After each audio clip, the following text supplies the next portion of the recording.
Hello friends!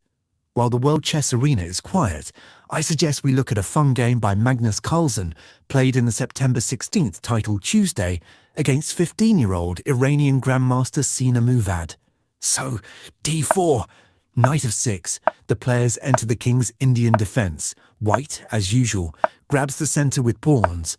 Black snipes it from a distance with pieces. Magnus uses a classical setup, and both sides are getting their kings safe, with castling coming. Movahed strikes at the pawn chain. The king steps to safety. Black develops a knight, increasing pressure on the center.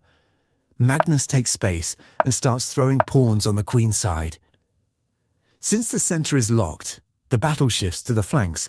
White typically attacks on the queen side, where he has a space edge, trying to break through on the c-file. Black counters on the opposite wing, aiming for mate. In that spirit, Sina clears the path for his pawn and wants to jam his knight onto the weakened f4 square. Carlsen plays rook e1, so that after that knight jump, his bishop won't be traded off. Movahed undermines the base of White's pawn chain. White keeps advancing, with the idea either to develop the bishop to a 3 to attack the backward pawn on d6 that appears after c5 and exchanges, or after h6, which happened in the game, to lift the rook to the third rank so the machine gunner, settled in that gondola, can spray the whole perimeter. The Iranian Grandmaster, meanwhile, pushes his pawns. White gives the knight a hook. Black, in between, attacks the enemy piece.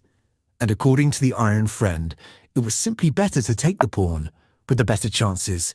In our game, the Norwegian starts clearing the approaches to the Black King, switching from the queen side to the king side.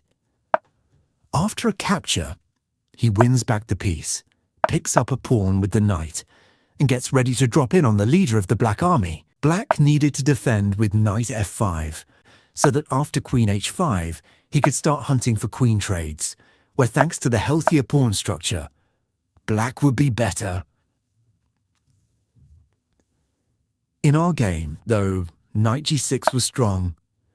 The chess Viking begins to weave a mating net, and Black should have brought the queen side to the defense, so that after knight g5 he could meet the mate threat with knight s7 with a more or less defensible position. Instead, the young Movahed tries to outfox the aging lion, counting that after knight g5 he'll pin the knight. After the check, the king can calmly step to f8, and what do you do with the knight then? If it retreats to e4, Black sacrifices the exchange and seizes the initiative, bringing the light-squared bishop into the attack with tempo. If White gives a check from a6, then Black trades, and White risks losing a pawn with a drafty king. But in our encounter, this aging lion bites the cheek of the cocky pup, showing him his place. Magnus sacrifices the exchange, hitting the knight and clearing the way to the weak h7 square. It seems Black has to take, but now, the 16th world champion pulls out the trumps he tucked away back in the opening. A deadly check from e6 is in the air. The leader of the Black Army opens an emergency exit, ready to run. Capturing the knight is, of course, impossible because of a double check. White would have to interpose a knight and just stay down an exchange. So in our game, Magnus drives in with the bishop, checking. The leader of the Black Army runs. White's king clears the runway for the rook, renewing the capture threat. Movahed defends the knight, and the killing continuation was on h7. But Magnus starts to drizzle a bit. He allows the heavy pieces to be traded. Black then attacks the queen to force a queen trade, staying up the exchange. Carlsen gobbles the knight. Movahed lands a double attack. Even here, White needed to bring the knight back from g3, denying the opponent tempo checks. With the bishop pair and the bad position of the White king, White's attack would still be crushing. Black's rook is basically watching the match on TV, unable to help his team. Instead, Magnus goes with king f1, hoping to hide from the check somewhere and slap mate on f7. And had the Iranian Grandmaster found the right sequence here, Magnus would have had to settle for a draw. Black needed to smash the pawn with check, aiming to pick up the bishop on the way. Obviously, White must run to g2, after which Black's queen tells the king the following: I'll tell you truth, my friend, in just 2 words. Nothing lasts beneath the moon. Only the perpetual check is perpetual. White has no way to escape perpetual, and if white blocks with the queen or bishop, then black starts converting the extra exchange. In our game, though, Movahed checks from h1, allowing Magnus to fully execute his plan. The king, like in a children's game, starts hopping on 1 foot across the dark squares, cackling mischievously.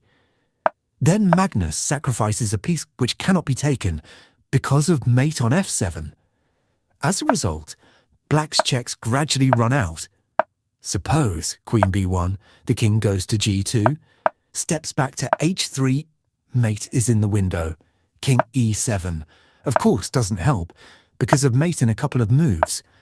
And even the pawn grab by the queen in the game doesn't cure anything since the king steps to g1 and there are no adequate checks left.